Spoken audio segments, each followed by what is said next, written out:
Well, welcome everyone to our second ever miEverest Countdown panel chat. We're looking forward to it. What a great day it's going to be on October 17 and Thursday, and with the footy fans allowed back in for both the National Rugby League and also the AFL by October 17. We are more than hopeful of having a great crowd and our miEverest unit slot holders all there in great voice, cheering on from the exclusive marquee as well. We look forward to it. Talking about exclusive, it doesn't get more exclusive than our panel. Champion jockey Kai Anglin, former student from Sky Racing in Lizzie Jelfs, Mark War, of course, legendary cricketer and former student, along with Daniel O'Sullivan.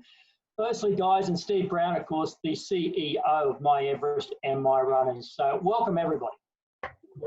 Thanks, G'day, guys. G'day, TK. I'm gonna start with you, Dan, because you've proved yourself to be an absolute genius. Rob Heathcote, directly after Rothfire blitzed them in the JJ Atkins, he paid tribute to you after the very first start of Rothfire. You said this one could be a special horse.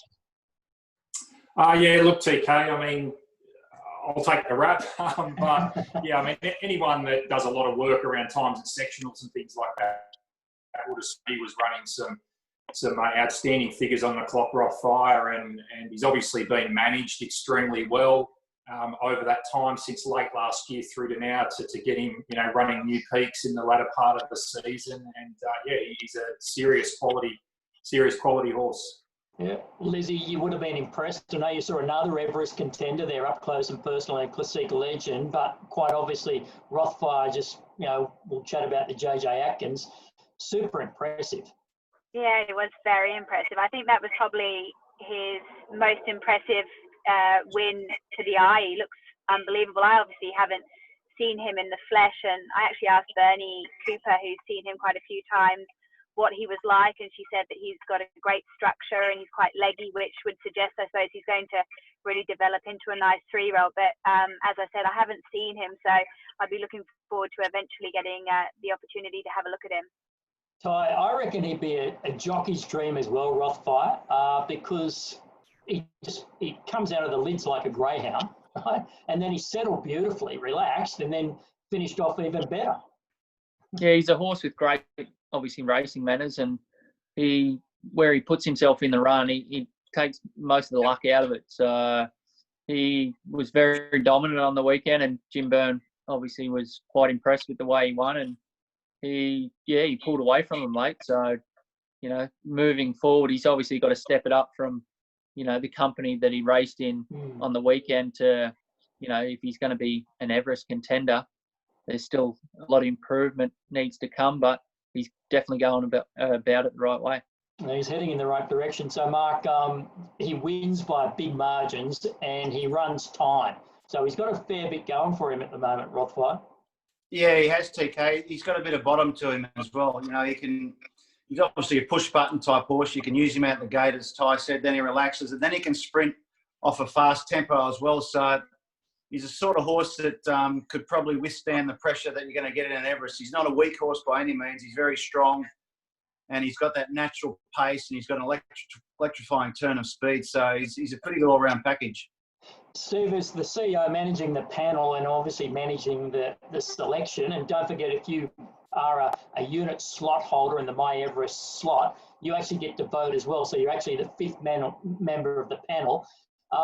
Do you then go and negotiate? How's the process work if people have bought into their slot unit so far? Yeah, I think Genuine Contender shaping up on the weekend has brought forward the negotiation situation. And we do want to enable this team. We're not positioning this just to go along for the ride.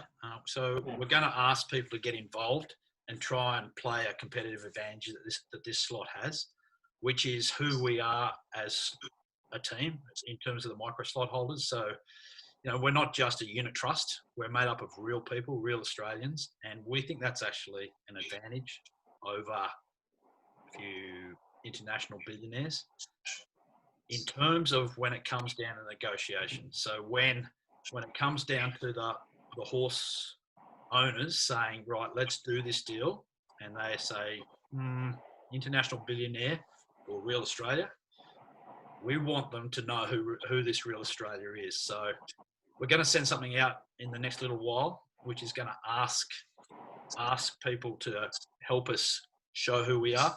And we really encourage people to get behind that, because we have to play that edge. We have an edge and we have to play it, because the last thing we want is to have a horse at the panel and everyone has selected the slot holders are selected, and we miss it. We've got to play it. We've got to play our card. There you go, Mark. The pressure's back. The pressure's back on the panel there. Do you go early? Do you hold fire? How impressed were you, or you're happy to keep the powder dry at the moment, Mark? Well, that's $1 million question, isn't it? Do you go early or do you wait? But I mean, I don't think there's a huge pool of horses that sort of come into the frame. I think it's a little bit limited unless something jumps out of the ground, which we're not going to really see now until just before the Everest. So, I think, it's a tough one. It's a juggling act. I think you've got to go by your gut sometimes, and that's. I haven't got an answer for you, TK, to be honest. I don't think anyone's got the right formula, the perfect formula. So it's a bit of play and see and a bit of a gut feeling, I think.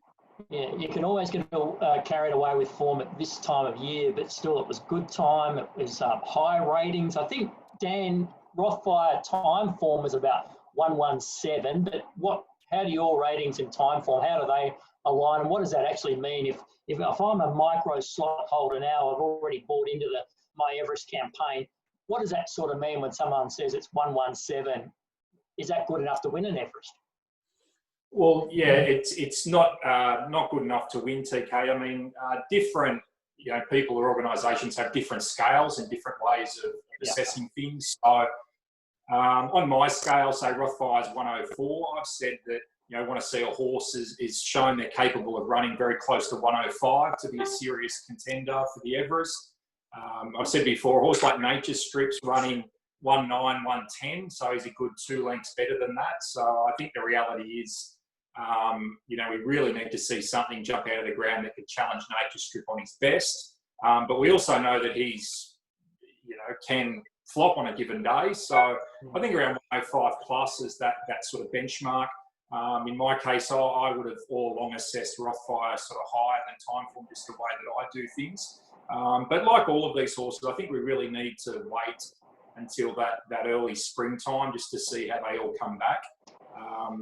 Historically, if you look, there's probably only a 30% carryover each season. So if you look at the top 10 2-year-olds each year, it's probably only on average, 3 of those that end up in the top 10 3-year-olds next year. So there is quite a good turnover of talent that comes along. I think if we go back a couple of years ago, according to my figures, the top 3-year-olds were horses like Minari, Trapeze Artist, and also I had Nature Strip up there. They weren't in the top 10 2-year-olds. So you do have to recognise that even though the pool seems skinny, 1 week can change everything in racing and new talent emerges. So I don't think we should be pressured to sort of go off too early. Late August, early September, we start seeing some of those early sprint races, and that'll give us a good feel where we're at.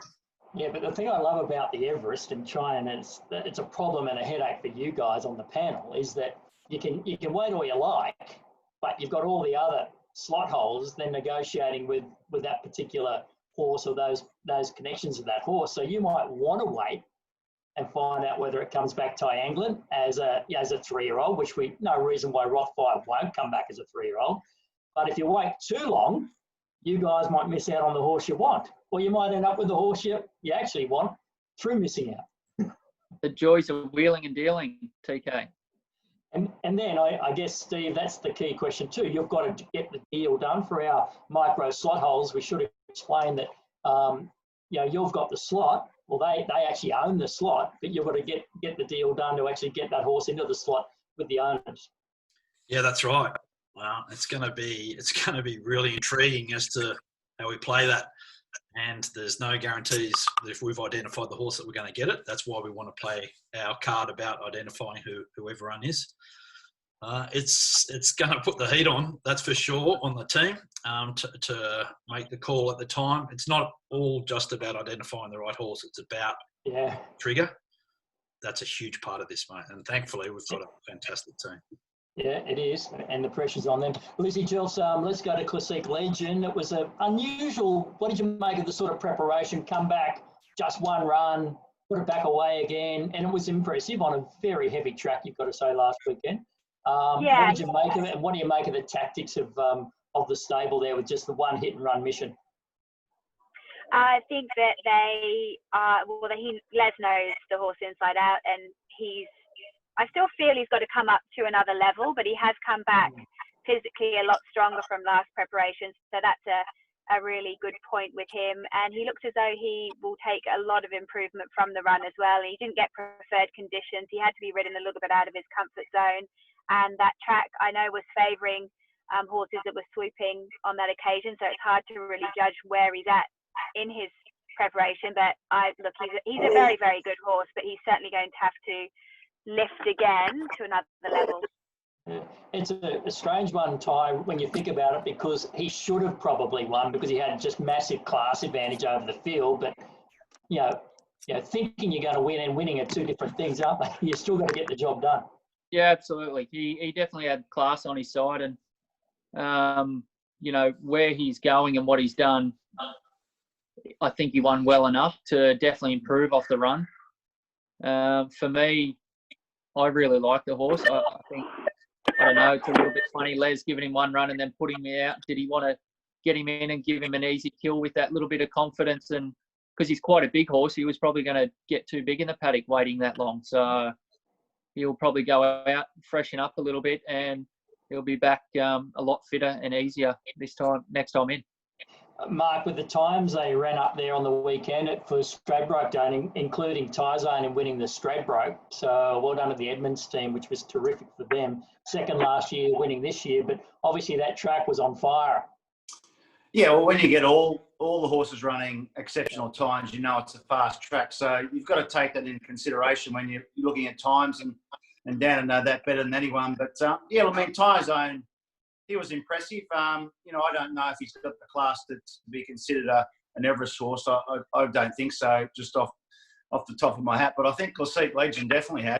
And unfortunately, he's probably not going to be available for us to maybe look at. I think he'll be in a slot already. So, yeah. Tyzone, he only carried, 52.5 kilos in the Stradbroke. He's going to be up to 58.5 in the Everest. So, if he met trekking in the Everest, it'd be 6 kilos difference. So, Tyzone was a good win, but I don't think he's a horse that could win an Everest. Yeah, we should explain to our micro slot owners there too at miEverest is that the reason that Classic Legend probably isn't available for you guys is because his owner actually owns a slot. So, Lizzie, I think you can probably put a pen through Classic Legend. I don't think they're giving away that horse for that particular slot. There's no negotiations to be had to get him, unfortunately. But I still think that there's plenty more available. Maybe we don't know them yet. There's a lot of the older horses are retiring and probably not living up to the same form as years gone by. But there could be, like Dan said, there could be horses that we haven't even identified yet that jump out of the ground. And we have to go back to last year's winner was only selected 11 days before the Everest. We need to find another yes, which would be good. And I guess from a training point of view, Daniel, say a Tyzone, right? I'm in second in the Australia the year before, winning it this year. That's good form. 1,400 metres. The Australia is normally a mile, but if Tyzone was actually trained for 1,200 metres, a possibility? Oh, not really, TK. I mean, the short answer to all of that is that there's a huge difference between handicap racing and weight for age racing. He had 52.5, 58.5 weight for age. I mean, people have all different theories about weight. And as a punter, you can ignore weight and still do, perfectly fine as a punter because the game is so vast. But when it comes to placing horses in races they can win, and in our case, sort of selecting horses for a horse for a race that it can win, there's a huge difference between handicap and weight for age racing. If you take the same one race and put it under handicap conditions and then weight for age, you'd have an entirely different betting market. You'd have an entirely different outcome. History shows that. So, you're really looking for weight for age horses that have shown that they could compete at that top level without getting the big weight advantage off the other horses. I'm doing what will be weight for age, Steve Brown. I think we're heading towards having a crowd on October 17 on Everest Day, with those crowds coming back to the footy. Hopefully, if we don't have a second spike in the coronavirus. What are you hearing? And I know that what our hopes for Everest Day are pretty flash, aren't they, down there at Royal Randwick? Yeah, we had discussions before we launched miEverest with the ATC around hospitality options, and they were awesome. I got to say, they were awesome. We need to now re-establish those, but we're planning for people to be able to attend. As you know, they're talking about this morning that NRL will have full crowds back July 1. So if everything goes along the path that it currently is, we're going to be going to the Everest together. And as exciting as this is, if you're able to attend on the day and bring all of your fellow micro slot holders together, this is something that we can't guarantee we'll ever be able to do again. And if you can attend on the day, it could be one of those experiences that live with you forever. So we've sent out an email today to all the micro slot holders, just asking for their feedback about what they'd be looking for on their day. If, and it is an if at this stage, we are able to put a hospitality package together. We'd just like to hear from everyone, just so that we are adding to the whole micro slot experience. So if people can reply to that, that would help us a lot in bringing that together. Don't forget, go to that website to myrunners.com/miEverest. myrunners.com/miEverest. I can tell you someone who's looking forward to a crowd getting back to Royal Randwick. Lizzie Gelf's been stuck out there with Greg Radley and bloody Ronnie Dufficy, the only people to talk to. You must be as lonely as hell, Lizzie. Yeah, no, it's pretty good. I'm looking forward to everyone coming back to the races, and I think there'd be a real appetite for it as well, especially just people not being able to do a great deal recently. So I think that once the crowds are allowed back and we get some spring racing up and going, I think it will be the best time of year, and it will be an amazing experience if we do get crowds at the Everest. I've been to the Everest since it started, and it is an incredible experience hearing that crowd roar when those gates crash back. So yeah, fingers crossed everything goes to plan. Well, good news, because we're in the marquee with the swimming pool. I've got a brand new pair of Speedos, Lizzie. So isn't everyone lucky? I'll be making a splash, don't worry. Look, away from that, some questions. Do you mind taking some questions from our micro slot holders, if you can? This one's for Mark. Mark, alligator blood, is it in your reckoning at all, from Joe? I think you'd have to have him in the reckoning, Joe, because he's a very consistent horse. He's got a bit of toughness about him. He can race on the speed. He knows how to win. I'm not sure if his ratings down to be better on that, but just to the eye, he looks like a real competitor. So, I think he's right up there. I think he's second pick in the market. So you've got to say he's definitely one to think about for sure. Dan? Yeah, look, I'd say he's in the conversation for sure. I mean, I think Mark made a lot of good points about his consistency, which is a huge thing. His toughness, we know he's good at 1400. And if we also think, when we get to that stage, a little bit tactically about the race, we know that a horse like Nature Strip's probably going to lead. So, having a tough horse that's perhaps not too far off him that can, travel up and put the acid test to him and things like that, maybe expose a little weakness or something like that. There's things like that to consider. So he's a good horse with those sort of traits. He definitely has fight. So, yeah, look, he has to be in the conversation. Yeah, Ty, get your opinion regarding alligator blood, because talk about an acid test. He's that sort of horse that he seems to thrive in the heat of the battle, alligator blood. He seems to be as tough as any horse going around if he gets challenged.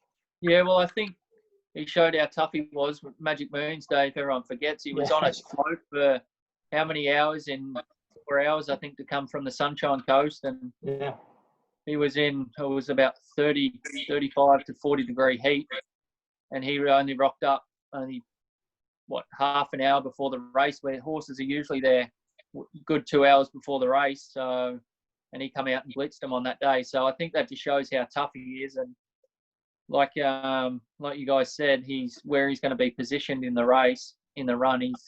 He's got what we would say at the moment, the standout horse in front to run down. So you don't want to be giving him too much of a head start. Your opinion, Lizzie, on Alligator Blood? I would imagine, Dan mentioned 1400. It's a tough 1200 at Royal Randwick, and he's in for the fight. And obviously, he'll mix up his training if they do set it for the Everest. Yeah, he's trained by someone who I've got a really big opinion of, David Van Dyke. He knows exactly how to set horses for a peak performance, and a lot of credit has to go to him, how he's managed Alligator Blood throughout his career. And yeah, he looks like a really nice horse going forward. It'll be interesting to see how he returns. I think that's always, for me, that's the most exciting part of seeing how these horses have either developed or whether they've maintained their condition, or if they've, improved when they come from their 2-year-old to their 3-year-old career. So I guess that's what I'd be looking forward to seeing, how he returns. Ty, this is a general one that's come in from one of our micro slot holders for you. In the jockeys room, are there certain jockeys that get ridiculously nervous in the rooms before a big race? Yeah, everyone. There's big races, and then it becomes Everest Day. There was just a different vibe about it. I only rode in 2 of them, and I was in the room, on 2 occasions. And just arriving on the day, there's this different feel about it. And everyone reacts differently riding in a big race like that. And I wouldn't say there's a standout guy that gets nervous. They do their quirky little things, and a few boys become a little bit quieter leading up to the big race. But it's really interesting being in the room and watching everyone, how they operate and prepare for big races. Lizzie, this is one for you. One of our micro slot holders saw you doing some riding down at the beach. Wants to know what's the go, and how much riding did you do in the past? A lot. Yeah, I used to ride work. That's my background, is I rode work, how I started in racing, and I rode for, 15 years, track work. And yeah, I still ride occasionally now when I get time. I love it. But track work's very different to riding at the beach. It's a lot softer fall. It is, exactly. They were beautiful images, by the way. And Dan, this one, a final one for you, mate. Is there anything for the punters, the battling punters on Saturday? Oh, gee. Daniel O'Sullivan. We're all probably haven't done enough form yet, but if people, some of the micro slot holders want to find a way to get in touch on social media, maybe we can help them out at some stage. All right, we do that. Well, how do they do that? They follow you on Twitter, right? Oh yeah, they can follow me on Twitter at TRB Horse Racing, and yeah, send me a message or something, and yeah, I'll gladly help out. Now I know Junior will have a sneaky one from the all-powerful War Stable for us over the weekend. What have you got, Mark? Well, the 2 at Rose still, Trajection in race 3 looks a solid each way bet. Trumbull, he's been going enormous, just missing the kick, but his sectionals have been good enough to win. So I think he can definitely win in race 8. And then on Sunday at Muswellbrook, we've got 3 in up there. I think they can all win as well. Right Bower, Sarah Elizabeth, and Joy for us. But you've got to be confident, but hopefully we can get 50% of that right, and we'll still get some winners. It's embarrassing. We'll be stealing money, which is fantastic. And Steve, before we go, mate, just a reminder too about we've sold the majority of the micro slots so far. There are still slots available, or micro slots available. So go to that website I mentioned, myrunners.com/miEverest. And also we want to know about hospitality packages for everybody as well and their thoughts. Yeah, if people could share those thoughts with us, just so we can position that, so we're going to have the best day ever. I kind of feel like there could be one hell of a cutout party if we are able to bring that all together, and hopefully, COVID will continue to go in the right pathway that it is. So if people can come back to us on that, we'll then come back to you guys with some options, which could be just out there in terms of the date. It'll be out there, there's no doubt about that. Look, we're going into what we call a quiet period as far as racing is concerned, although it's on every day and there's winners at every track. So we'll reconvene, panel. I don't think you won't be making a selection in the next 4 weeks, will you? No, you better ask the boss. Well, that's up to the slot holders. That's up to the panel. I'm just waiting for their call. All right, well, we'll reconvene when we have to, but just thanks for your time tonight. Again, it's fascinating. The whole thing about picking the horse, then you got to get the deal done with the owners, and then the big day on October 17 at Royal Randwick. So, Lizzie, Ty, Mark, Daniel, Steve, thanks again for your time tonight. You're Welcome. good. Thanks, Thanks, Thanks guys. for having me, guys. See ya. Back a winner over the weekend, everybody. Will do.